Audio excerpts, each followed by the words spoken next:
Hi guys, I hope you are doing okay. Today I'm going to be doing the Can't Say I Didn't Try tag. So this is a bit of an impromptu video because I originally had something else planned for today, but the filming didn't exactly work out, so I've decided to scrap that and I needed a video, so I thought, oh great, I've literally just been tagged by Lucy to do this. So I thought, oh, I'll do this. So this original tag is by the Bumbling Blogger. I will link them down below. And I was tagged, as I said, by my friend Lucy over at Books and Brushes. So I saw this, I had a lot of thoughts, I've done some research, I am very prepared. Question 1, is a book you should have DNF'd? Now for me, I always just have to go to my 1 stars / 1.5 stars, whatever, to think of stuff like this. Because I think if I rated them that low, I shouldn't have wasted my time on them. So I think a book I really wish I DNF'd was Meddling Kids.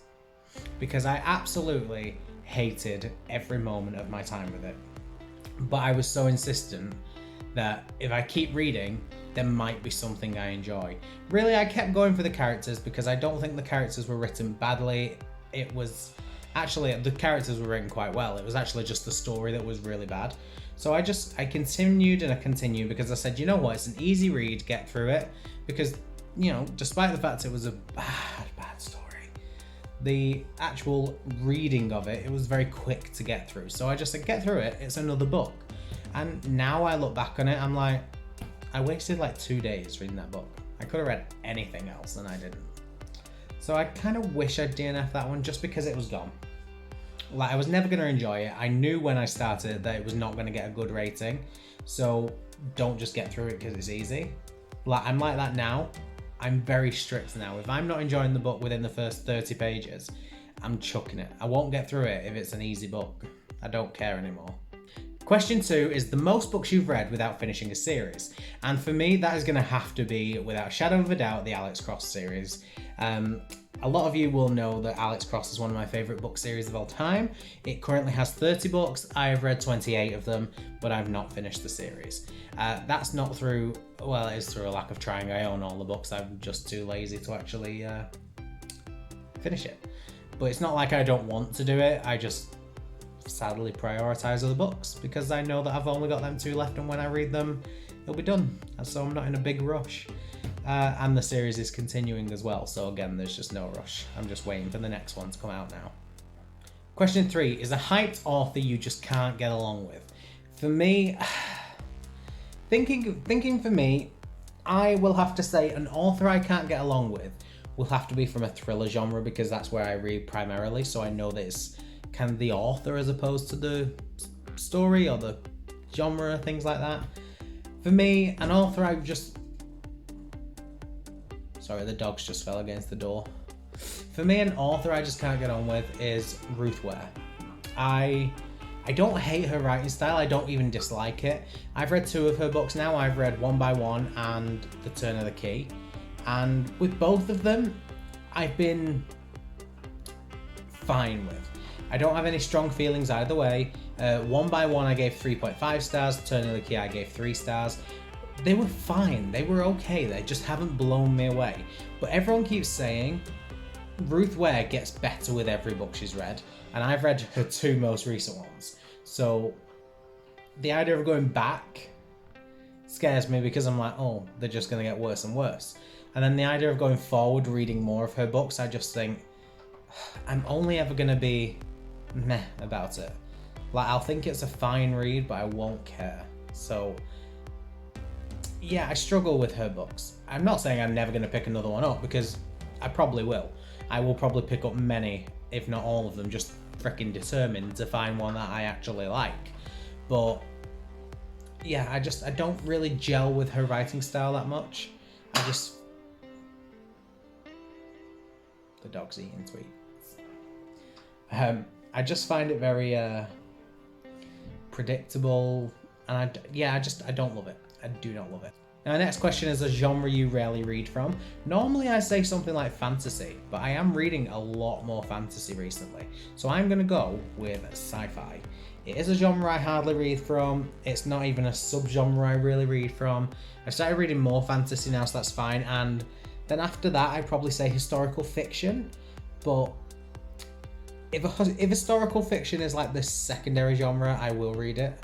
So I think sci-fi is probably one of my least read, alongside non-fiction, because I don't really like non-fiction either. So yeah, those two. Number 5 is a book or edition that you cannot get your hands on. For me, that is Chain of Gold, either the Illumicrate edition or Fairy Loot. I got the Chain of Iron editions of Fairy Loot and Illumicrate, and I want Chain of Gold, just because I think if I can get a matching copy, that they are stunning. I really like them. They're beautiful. And I really want the first one, but that came out last year, or was it last year? Yeah, it will be last year when Chain of Gold came out, and I didn't really do BookTube well enough to know them then. I hadn't even started any of the books by then, so I didn't know they were like on offer. So I had no idea. And now they're selling for like £200, and I'm like, I'm not paying that. I'm sorry. So I'm really struggling to get my hands on that, but I do want it. And I know that the books cost £17. You can't be selling this book for £200. That's rude. But I do really want the copy. I just can't afford it, and I refuse to pay extortionate prices. Now the next question is a book or author who keeps getting recommended to you, but you know you won't like them. Now for me, I didn't go with an author because really I'll try any author as long as the books sound okay. So for me, I went with the book series, and that's Throne of Glass. Now some of my closest friends say, do not read Throne of Glass, it is not your thing at all. And I'm really grateful for them for that. But there are some people who keep saying, well, you've read Crescent City, you read the first ACOTAR book, you do want to carry on with them, try Throne of Glass, you never know, you might like it, I recommend it. And I'm like, no, thank you. Question 7 is a book with a better cover in a different language. This was difficult, I had to do a lot of research for this, and I found one that was a Bulgarian cover of the Mortal Instruments, and really I like this because I love it, because it's very reminiscent of the US original covers, which I think might be the US covers, I don't know. It's very reminiscent of the other this cover. I'll put the Bulgarian one there, and then I'll put the one I'm thinking of here, and this cover was the one I started reading the books with. When I read book 1 in high school, and this was the cover, and I fell in love with these covers, and I don't have those covers now, so that's sad. But this one kind of reminds me of that cover, and I love it. So yeah, that one. Question 8 is a book you have only seen the adaptation of, and for me that is going to be A Series of Unfortunate Events. I have got the books, I've tried reading the books, I've not tried reading the books, that is a lie. I've planned to read the books and I just never end up doing it. But I've seen both the film adaptation of A Series of Unfortunate Events, which I enjoyed, and I've seen the TV adaptation, which I am obsessed with. I love that TV show adaptation. And I need to read the books, but for some reason I just don't. And I think it's because a lot of people say they're very repetitive after a while, and I'm kind of trying to avoid that. Now question 9 is a book you won't watch if it gets adapted. And I'm not going to say that I'm not going to watch any adaptation, but one I would be hesitant to, because I'm scared they won't do it well, is They Both Die at the End. They Both Die at the End is my favourite book of 2020. I absolutely adored it. And if it ever gets a movie or a TV adaptation, I'm going to be so scared that it's not going to be done well that I probably would be very hesitant to watch it. Not because I don't want to, not because I'm like a hardcore I must only read the book person. I don't want them to do it wrong, so I'd be scared. I probably would go watch it though either way, but I'd definitely avoid it for a long while and hear some people's reviews first. Now question 10 is a series that shouldn't be continued. For me, I thought long and hard about this one, and there was only one real answer. For me, it is the Doll and Ganga series, also known as Flowers in the Attic. Flowers in the Attic is one of my all-time favourite books, if not my all-time favourite book. I love it so much. I love it with a passion. I've read it many, many times. And it's part of a series. It is the first book in a series. But I've read the rest and I hate them. I can't stand any of the other books. The first book is utter perfection. The Flowers in the Attic book starts with a woman whose husband dies and her children can't afford to keep living. So she goes home to her family home, to her estranged parents, and has to hide the children in the attic because her father is dying and she wants the inheritance so that her and her children can live. But her father will not give her any inheritance if he knows she has children. So she hides the children in the attic whilst she basically waits for her father to die. And that's what the story is about, and I was so intrigued going in. I loved every second of it. It's so dark and gritty and powerful. It really shows a lot of family love and bond building. It's a truly amazing story. But then I follow on and read the rest. They're not so good, and I'm really upset because I tried reading them and I thought I'm gonna love them. This first book was amazing. It can only get better. They didn't. They were really, really bad. And I classed Flowers in the Attic as a standalone book because I refuse to acknowledge the existence of the others because they all disappoint me. I've even recommended this Flowers in the Attic to people. I recommend it to my friends all the time, but I say to them, read book one, do not continue, because I don't want anyone to experience the other crap. Now, the last question is a trope that will put you off picking up a book. And for me, a trope I can't stand is one that I won't know going into a book. Because I think any trope can be done well, so a trope will not put me off picking up a book, apart from one. There is one trope that will put me off picking up a book. The trouble is you don't know it's there.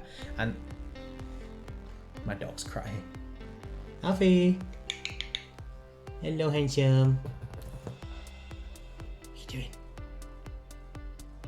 Hiya. So, yeah, the one trope is the here come the cavalry trope, where everything's so lost and there's no way you can win the battle, and then suddenly the cavalry swoop in and save the day. And I just think, it is the cheesiest, easiest way to win a battle, and it stresses me out because it just basically means all the crap the characters went through during the battle was meaningless because... Alright, Alf, where's your toy?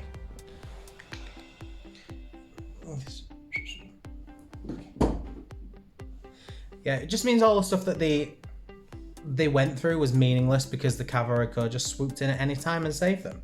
And I hate it. I just don't like it. But because that's usually about the end battle scenes of a book, you don't know that's going to come. So it won't put me off picking up a book because I won't know it's in there. But if someone tells me that that trope is in the book, I wouldn't pick it up. I'd just think it was pointless. But that's it. That is my tag. I'm not going to tag anyone because, you know, people just do them or they don't. End of. If you want to do this tag, feel free to say I tagged you. I'm more than happy to take credit for that. I'm going to go play some games with my dog because he's getting very irritable. It has been lovely chatting to you guys. I hope you're all okay. Make sure you leave me a comment down below and let me know what your favourite book is of all time. That is a terrible question to ask book people, but I'm gonna do it. Thank you so much for watching. I really appreciate it. Leave me a thumbs up and subscribe if you aren't. Make sure you leave me a comment down below. If you don't really feel like commenting anything in particular, in honor of my pain in the tush dog, leave me a dog emoji. Just so I know you've been, if that's what you fancy and you don't fancy leaving a written comment. But other than that, guys, thank you so much for watching. I really appreciate it, and I will see you in the next video. Bye.